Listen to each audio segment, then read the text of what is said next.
मुबारक अला सय्यदना मोहम्मद व आले मोहम्मद। ये कहानी आज की नहीं है माँ जी, ये कहानी 2013 की है। 2013 में भी उस्मान डार जीता था। और जब इमरान खान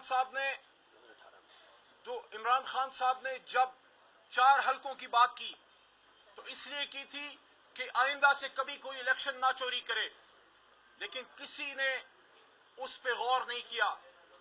इस इलेक्शन से पहले मैंने बारहा ये बात की कि ये इलेक्शन आपको एक मौका दे रहा है कि पाकिस्तान को आप एक नई सुबह दें।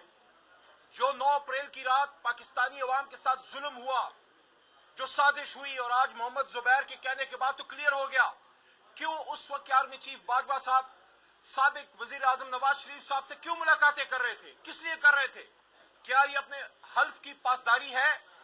इसलिए इमरान खान साहब ने मेरे सामने अडयाला जेल में बैरिस्टर गौहर चेयरमैन तहरीक इंसाफ खड़े हुए यहाँ पे 2 बार ये बात इमरान खान ने की है। एक बार पहले जब मैं उनसे मिला महीना पहले, और एक बार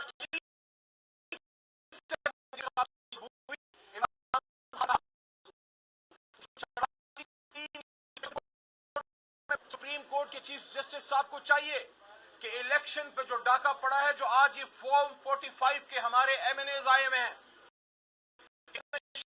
अफसोस की बात है कि अवाम ने जिनको वोट दिया, अवाम ने जिनको पास किया, 178 तारीख ये क्लियर करेगी, तारीख ये साबित करेगी। ये 178 हमारी सीटें हैं, कम से कम 17 सीटें हैं मियां नवाज शरीफ की, जिसमें मियां साहब खुद हार चुके हैं, उनके भाई शहबाज शरीफ हार चुके हैं, जिसमें उनकी बेटी मरियम नवाज बीबी हार चुकी हैं। एहतराम अपनी जगह, लेकिन हकीकत है आज हम ये डिमांड करते हैं कि वो लोग जिनको अवाम ने वोट दिया वो आज भी सड़कों पे हैं, और जिन लोगों को सड़कों पे होना चाहिए था, जिनसे सवाल होना चाहिए था, वो आज ऐवान में बैठ के हमारी तकदीर के मुकद्दर ये फैसला नहीं है। इसलिए इमरान खान साहब ने जो डिमांड किया चीफ जस्टिस से कि हमारी 184(3) की पिटीशन, चीफ जस्टिस साहब आज आप उसको उठाइए। आज सुप्रीम कोर्ट के बाहर भी मैंने ये डिमांड की, जो खवातीन की रिजर्व सीट्स का केस चल रहा है उसमें मैं डिमांड की कि आप इस जुडिशियल इंक्वायरी कीजिए। आपने कहा था, पूरी कौम को याद है, चीफ जस्टिस साहब आपने कहा था कि 8 फरवरी का इलेक्शन, हम सब ने आपको शाबाशी दी, हम सब ने अप्रिशिएट किया कि आपके हुक्म पे इलेक्शन हो रहा है, से भाग रहे थे। लेकिन क्या सिर्फ इलेक्शन कराना था या आजाद शफाफ भी होना चाहिए? जो इलेक्शन आजाद शफाफ नहीं है वो आर्टिकल 6 की खिलाफ वर्जी है। आर्टिकल 190 के तहत चीफ जस्टिस साहब आपको भी पता है, वकला को भी पता है, सियासी बरादरी को भी पता है, आईन समझने वालों को भी पता है, आर्टिकल 190 के तहत फौज, police, inter services, FBI, interior ministry, foreign ministry, defence ministry, सूबाई मरकजी हुकूमतें पाबंद हैं that they have to work in aid of supreme court. Supreme court के चीफ जस्टिस ने हुक्म दिया 8 फरवरी को इलेक्शन करें। उस इलेक्शन को किसने चुराया? ये आर्टिकल 6 की खिलाफ वर्जी है।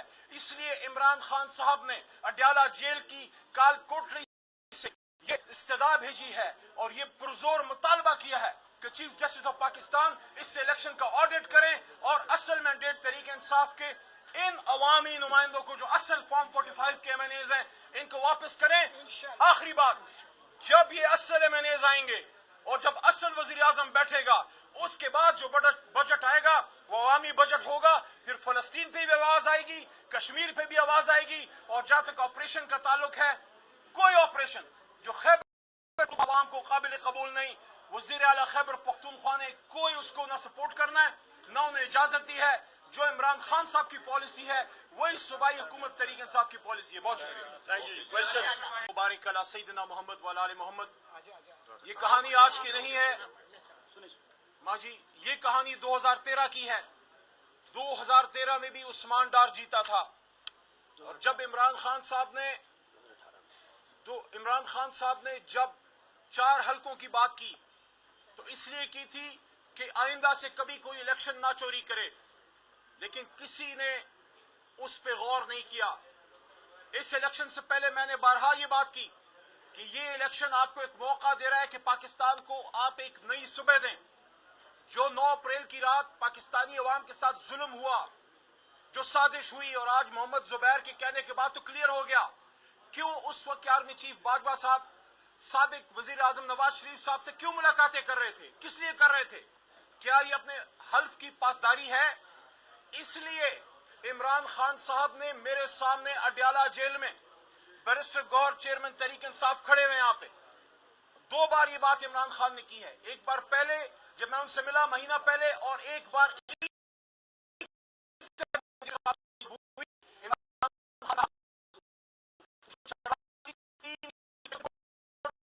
سپریم کورٹ کے چیف جسٹس صاحب کو چاہیے کہ الیکشن پہ جو ڈاکہ پڑا ہے, جو آج یہ فارم 45 کے ہمارے ایم این ایز آئے ہوئے ہیں, افسوس کی بات ہے کہ عوام نے جن کو ووٹ دیا, عوام نے جن کو پاس کیا, 178 تاریخ یہ کلیئر کرے گی, تاریخ یہ ثابت کرے گی. یہ 178 ہماری سیٹیں ہیں, کم از کم 17 سیٹیں ہیں میاں نواز شریف کی, جس میں میاں صاحب خود ہار چکے ہیں, جس کے بھائی شہباز شریف ہار چکے ہیں, جس میں ان کی بیٹی مریم نواز بی بی ہار چکی ہیں. احترام اپنی جگہ, لیکن حقیقت ہے آج ہم یہ ڈیمانڈ کرتے ہیں کہ وہ لوگ جن کو عوام نے ووٹ دیا وہ آج بھی سڑکوں پہ ہیں, اور جن لوگوں کو سڑکوں پہ ہونا چاہیے تھا, جن سے سوال ہونا چاہیے تھا, وہ آج ایوان میں بیٹھ کے ہماری تقدیر کے مقدمے یہ فیصلہ نہیں ہے. اس لیے عمران خان صاحب نے جو ڈیمانڈ کیا چیف جسٹس سے کہ ہماری 184(3) کی پٹیشن, چیف جسٹس صاحب آج آپ اس کو اٹھائیے. آج سپریم کورٹ کے باہر بھی میں نے یہ ڈیمانڈ کی, جو خواتین کی ریزرو سیٹس کا کیس چل رہا ہے اس میں ڈیمانڈ کی کہ آپ اس پہ جوڈیشل انکوائری کیجئے. آپ نے کہا تھا, پوری قوم کو یاد ہے, چیف جسٹس صاحب آپ نے کہا تھا کہ 8 فروری کا الیکشن, ہم سب نے آپ کو شاباشی دی, ہم سب نے اپریشیٹ کیا کہ آپ کے حکم پہ الیکشن ہو رہا ہے, سے بھاگ رہے تھے. لیکن کیا صرف الیکشن کرانا تھا یا آزاد شفاف بھی ہونا چاہیے؟ جو الیکشن آزاد شفاف نہیں ہے وہ آرٹیکل 6 کی خلاف ورزی ہے. آرٹیکل 190 کے تحت چیف جسٹس صاحب آپ کو بھی پتا ہے, وکلاء کو بھی پتا ہے, سیاسی برادری کو بھی پتا ہے, آئین سمجھنے والوں کو بھی پتا ہے, آرٹیکل 190 کے تحت فوج, police, inter service, F B R, interior ministry, foreign ministry, defence ministry, صوبائی مرکزی حکومتیں پابند ہیں that they have to work in aid of Supreme Court. Supreme court کے چیف جسٹس نے حکم دیا 8 فروری کو الیکشن کریں. اس الیکشن کو کس نے چرایا؟ یہ آرٹیکل 6 کی خلاف ورزی ہے. اس لیے عمران خان صاحب نے اڈیالہ جیل کی کال کوٹری سے یہ استدعا بھیجی ہے اور یہ پرزور مطالبہ کیا ہے کہ چیف جسٹس آف پاکستان اس سے الیکشن کا آڈٹ کریں اور اصل مینڈیٹ تحریک انصاف کے ان عوامی نمائندوں کو جو اصل فارم 45 کے ایم این ایز ہیں ان کو واپس کریں. آخری بات, جب یہ اصل ایم این ایز آئیں گے اور جب اصل وزیر اعظم بیٹھے گا, اس کے بعد جو بجٹ آئے گا وہ عوامی بجٹ ہوگا. پھر فلسطین پہ بھی آواز آئے گی, کشمیر پہ بھی آواز آئے گی, اور جہاں تک آپریشن کا تعلق ہے, کوئی آپریشن جو خیبر عوام کو قابل قبول نہیں, وزیر اعلیٰ خیبر پختونخوا نے کوئی اس کو نہ سپورٹ کرنا ہے نہ انہیں اجازت دی ہے. جو عمران خان صاحب کی پالیسی ہے وہی صوبائی حکومت تحریک انصاف کی پالیسی ہے. بہت شکریہ.